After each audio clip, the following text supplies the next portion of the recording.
नमस्कार, मैं श्यामगिरी। आप देख रहे हैं टीएफडी न्यूज 24। टीएफडी इंडिया न्यूज 24 में आप सभी दर्शकों का स्वागत है। नीतीश तेजस्वी के निपटने से चंद्रबाबू नायडू करने लगे तैयारी। कहा जा रहा है कि नीतीश तेजस्वी के निपटते ही चंद्रबाबू नायडू करने लगे तैयारी। नीतीश की आग नायडू तक पहुंच गई। अब बड़ी महत्वपूर्ण है कि आप दर्शकों को एक बात तो अब यह समझ लेना चाहिए कि एनडीए गठबंधन खत्म हो गया। एनडीए गठबंधन खत्म हो गया।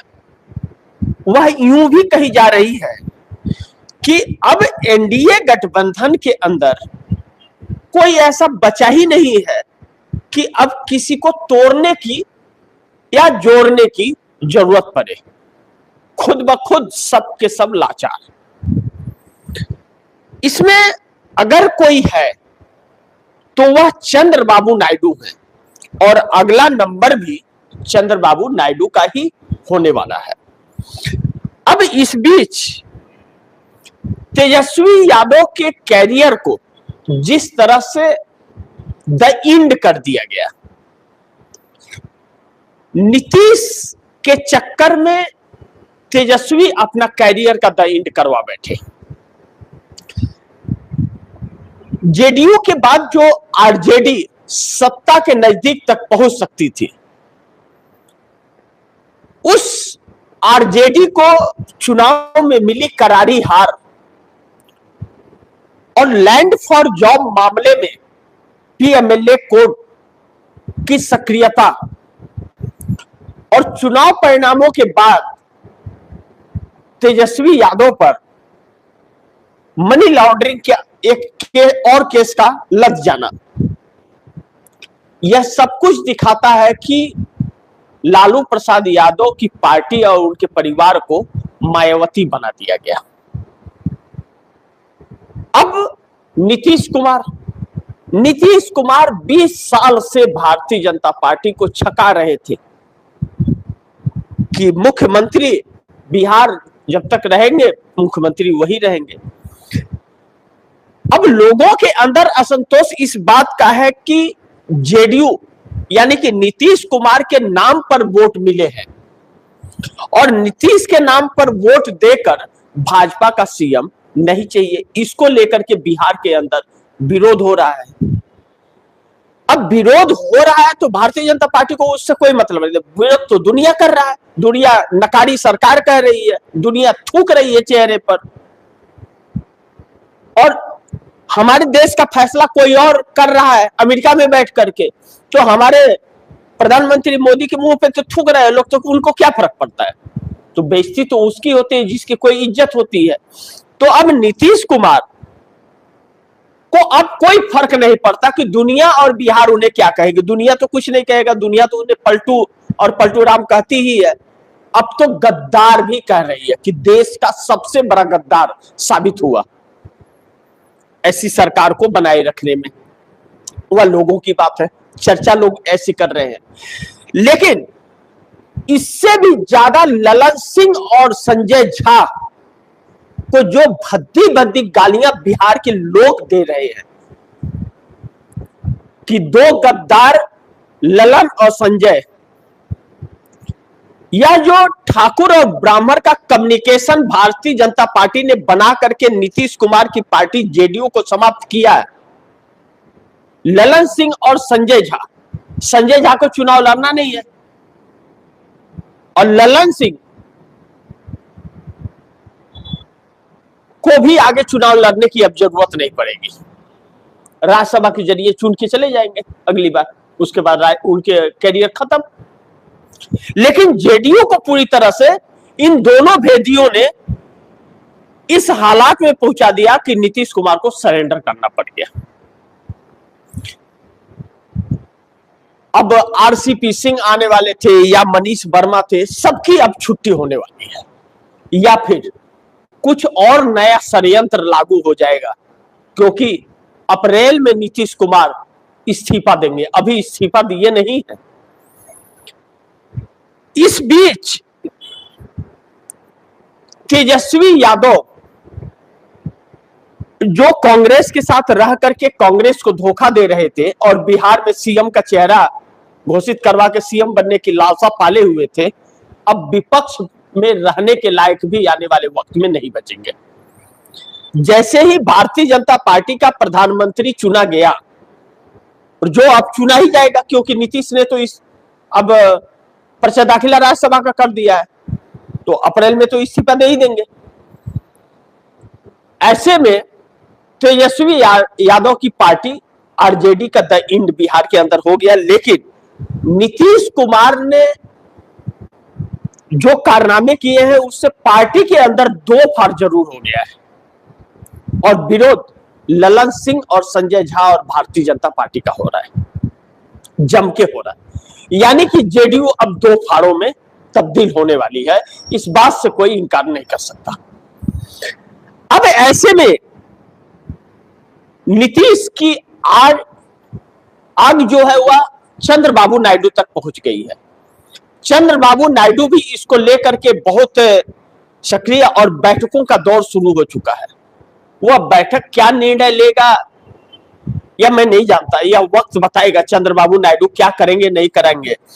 लेकिन चंद्रबाबू नायडू ही एक अब एनडीए गठबंधन में बचे हुए हैं जो अपने आप को कुछ भी समझ ले, लेकिन अगला नंबर भी चंद्रबाबू नायडू का ही है।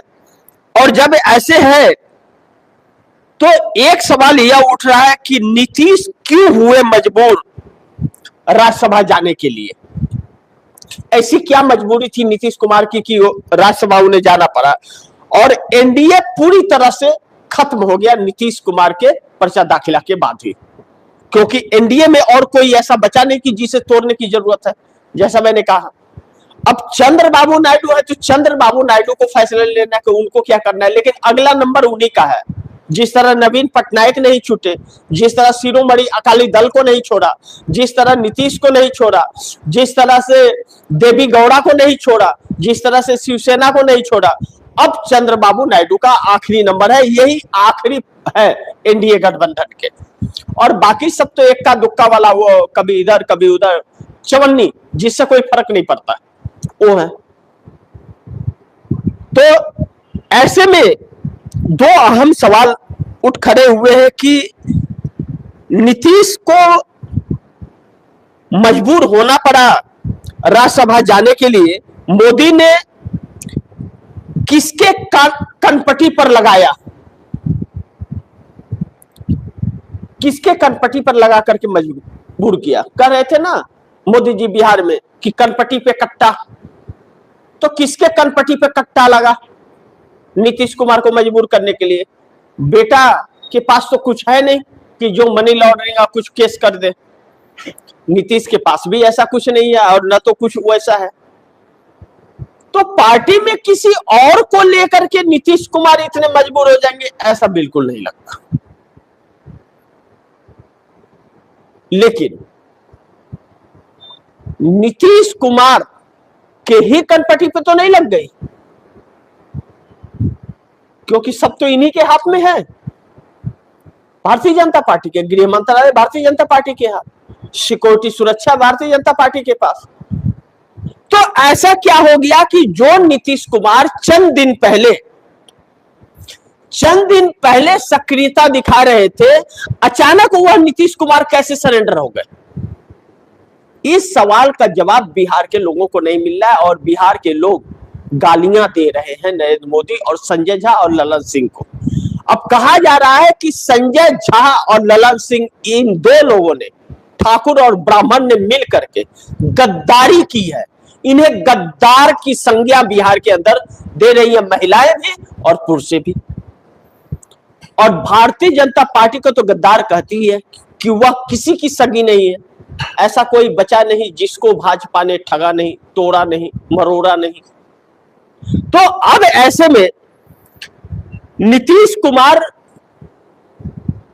के बेटे को अगर डिप्टी सीएम बनाने के लिए भी भाजपा कहती है कि आपके बेटे को डिप्टी सीएम बना दूंगा, तो कोई एहसान कर रही है क्या।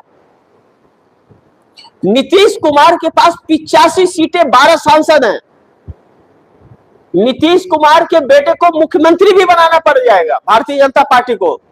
अगर समर्थन वापस ले तो नरेंद्र मोदी की कुर्सी जरूरी है या बिहार की? जब ऐसे सिचुएशन में भी ऐसा क्यों? और जब दूसरी तरफ विपक्ष ने कहा कि आप पीएम बन जाइए, तो पीएम नहीं बने और राज्यसभा जाने के लिए तैयार हो गए। बारे भाई, ये तो समझ ही से परे है। या नीतीश के फैसले नहीं हो सकते, और जो ट्वीट नीतीश के हैंडल से हुआ वह भी नीतीश के ट्वीट नहीं थे, वह भारतीय जनता पार्टी में छपे हुए थे और उसको पेस्ट कर दिया गया। यानी कि भाजपा को और आरएसएस को अमेरिका चला रहा है और यहां एनडीए गठबंधन के घटक दलों को मोदी चला रहा है, और यह सब कुछ अपनी कुर्सी सुरक्षित बचाने के लिए यह सबकी कुर्सियां छीनी जा रही है भारतीय जनता पार्टी द्वारा, जो आने वाले वक्त में जिसकी कीमत इस बिहार को भी चुकानी पड़ेगी और इस देश को भी चुकानी पड़ेगी। दूसरा, आरजेडी की उल्टी गिनती शुरू हो गई। आरजेडी जेडीयू में मचने वाली है भगदड़। इससे जरा आप दर्शकों को समझना बहुत जरूरी है। आरजेडी यानी कि लालू प्रसाद यादव की पार्टी, जो बिहार में कांग्रेस को पनपने नहीं दी।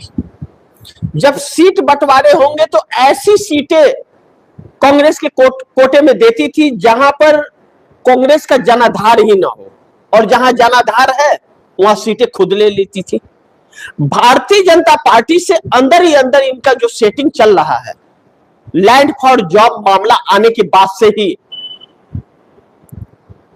2020 में आरजेडी को ज्यादा सीटें इसलिए आ गई कि नीतीश कुमार के खिलाफ चिराग पासवान ने 103 विधायक खड़े किए थे, 130 विधायक खड़े किए थे।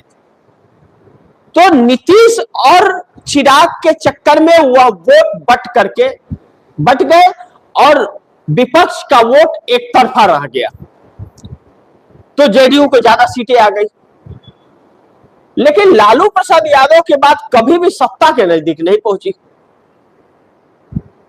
और कांग्रेस ने भी प्रदर्शन अच्छा किया था, 17 सीटें आई थी। लेकिन इस बार 17 से 6 तो आ गई, लेकिन 80 से आरजेडी आ गई 25 सीट पर। अभी यह जो परिस्थितियां बन रही हैं, यह समझौते के तहत बन रही है कि कांग्रेस को आगे नहीं बढ़ने देना है और हम सत्ता में आएंगे नहीं, यानी कि कंप्रोमाइज। इसीलिए तेजस्वी यादव ने अपने आप को सीएम का चेहरा भी घोषित कराया। जानते थे कि सीएम का चेहरा घोषित होने के बाद वोट नहीं मिलेगा, तो अब कांग्रेस ने नया रास्ता तलाश लिया और आने वाला वक्त आरजेडी का नहीं है। अब आने वाला वक्त बिहार में कांग्रेस का है। इसका रास्ता दिखाई देता हुआ तब लग रहा है कि जब पटना यूनिवर्सिटी के अंदर छात्र नेता कांग्रेस का जबरदस्त बहुमत से जीत जाता है, यानी कि नई युवा पीढ़ी को अब कांग्रेस से उम्मीदें हैं, इन षड्यंत्रकारियों से नहीं है। तो तेजस्वी यादव भी गए काम से, और नीतीश ने तो अपना काम तमाम ही कर लिया और बेटे का भविष्य शुरू होने के पहले ही समाप्त कर दिया। दूसरी चीज, अब इन दोनों पार्टियों में जो दो फाड़ हो रही है, जेडीयू में और आरजेडी में, कुछ तो बीजेपी में चले जाएंगे और कुछ कांग्रेस का दामन थाम लेंगे। अगर यह हालात हुए तो फिर अगला चुनाव बिहार के अंदर भाजपा और कांग्रेस के बीच होगा, और नरेंद्र मोदी अगर प्रधानमंत्री रहे तो भाजपा का ही फिर 30 में सीएम बनेगा बिहार में, क्योंकि नीतीश ने अब गुलामी, बिहार के गुलामी पर हस्ताक्षर कर दिया। इसीलिए नीतीश कुमार बिहार को चाहिए कह रहे हैं, वहां की जनता इस समय कह रही हमने नीतीश को वोट दिया था, और नीतीश ने तेजस्वी यादव के माथे पर एक कलंक उनके चिपका दिया कि अब आप वो सीएम नहीं बन पाओगे।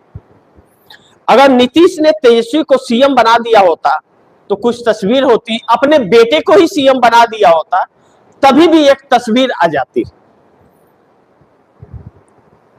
और भाजपा से हटके भी सीएम बन सकता था।